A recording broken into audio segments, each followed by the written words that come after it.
the title of this video, that the Roman Catholic Church is the greatest institution in the history of mankind, of course, is disputed. But I think there are good arguments for. I think one of the great illusions of the modern West is the assumption of unity, order and discipline. But mankind is naturally fickle, rebellious, rapacious, self-serving, corrupt. It is something you have to actually explicitly teach. Order, unity, discipline, right? There are very few saints among men. So I think that the critical challenge of civilization is this tension between, on the one hand, you need order, stability, and on the other hand, you need change, you need flexibility to reform your society, to transform your society. And I think the Roman Catholic Church has a brilliant answer to that. Let's talk about Rome first. You have a city-state which succeeds in what the famous Greek city-states didn't succeed in, right? Sparta, Athens, and Corinth, etc. They didn't create an empire. It was the northern Greece of the continent with Alexander the Great, who did. And the reason why the Romans succeeded is because they used a new approach. They had an integration and adoption model. And so when they conquered the new town, they adopted the new gods and made it possible for that the elite of that new town to become Roman citizens. So they conquered an empire. Part of the empire is, of course, Palestine. And we have the Jewish people, which develop a sect, which we consider Christianity today, new religion, which then conquers the Roman Empire, basically, which is a kind of a fascinating story. The nature of this religion is very important. It is culturally inclusive, right? It's not related, as like Judaism. Judaism is really related to Jews. It's culturally inclusive because it's a faith religion. It's not a law religion. But it is dogmatically or religiously exclusive, right? Christianity doesn't accept Zeus, Jupiter, Odin, Krishna next to Jesus. So on the one hand, Christianity conquers Rome, but on the other hand, Rome Romanizes Christianity. So what does it mean? It basically uses this integration and adoption model. Right, what we know now is the Pope it's also called Pontifex Maximus, just like his pagan predecessor. Right, the other big part of Roman success, besides the integration and adoption model, is the Roman Genius Organization. And so they see that also in the Roman Catholic Church. And that's something they, in a way, adopt and integrate the church itself. Right, you have the hierarchy, the Pope and the bishops and the priests.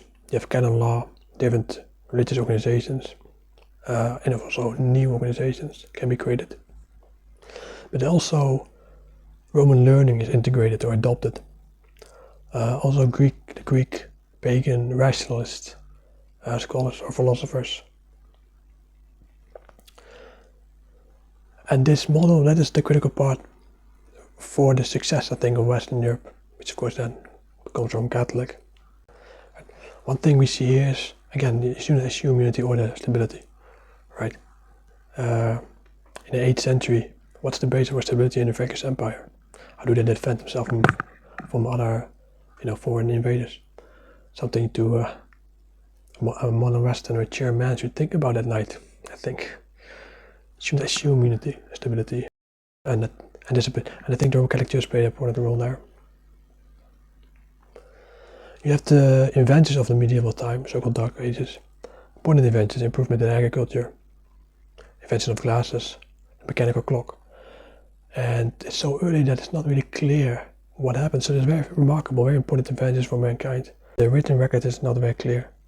I think the Roman Catholic Church and especially different monasteries and religious orders has something to do with that. Then we get in the mid-15th century, of course, the invention of the printing press in Germany.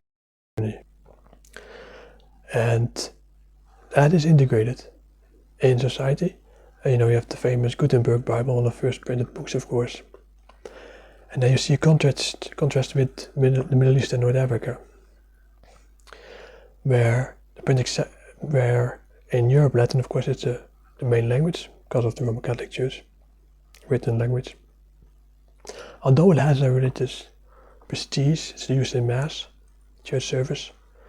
If you look at the Middle East and North Africa, the Islamic world, there also is a sacred language, Arabic, and the printing press is not accepted for that.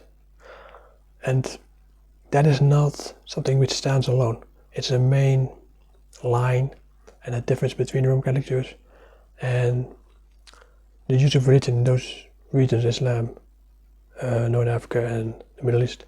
Of course, the Eastern Orthodox Church is also different, where you have more overlap between church and state, is another subject. We don't have that problem of adopting something like the printing press, which is very important for innovation and development of mankind. What you have with Islam is, on the hand, it's not culturally inclusive like Christianity, it's culturally exclusive. Related to that is, you have a relativification of the tangible world. The right way of dress, the right way of food, and its own civil law, Sharia, so its own Islamic law. And that is consistent and not accepted in the printing press as a male or man-made approach. If you look at the cultural differences between the north of the Mediterranean and the south, or the Christian north and the Islamic south, you see that the languages from Portugal to Greece are maintained, preserved. From Morocco to Egypt, Middle East, you see Arabic being the official language, right? One exception, of course, is Iran, where you have Shia, of course. So it is this association with religion and culture. So it's culturally exclusive. The more country becomes Islamic, the more it becomes Arabic. The hieroglyphs could be translated, could be understood, because Coptic language was preserved with the ancient language of Egypt. It was preserved, interestingly enough, in the religious services of the minority of Christians. If you, for example, watch documentaries that sometimes talk about universities in Al-Andalus, right, the Iberian Peninsula under the Arab Muslims, or ancient India, before colonialism. But that is misleading. The university is a unique invention by the Roman Catholic Church, which is the application of this Roman, genius organization on education and scholarship.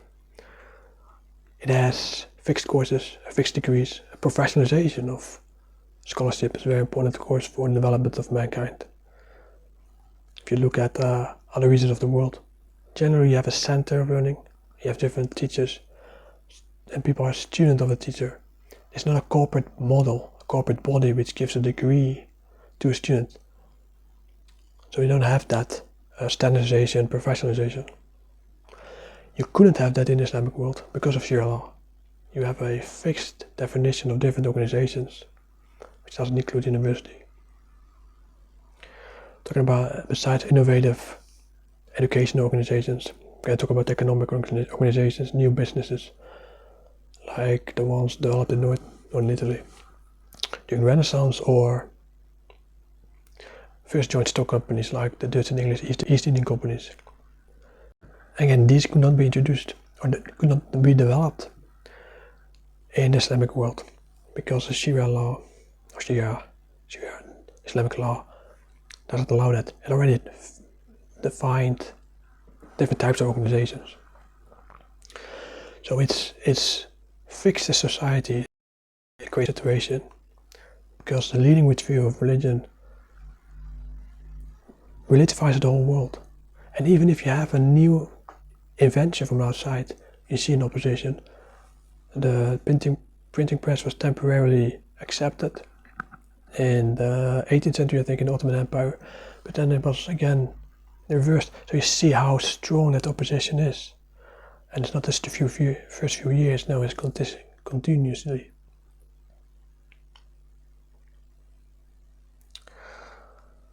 I'm getting tired, so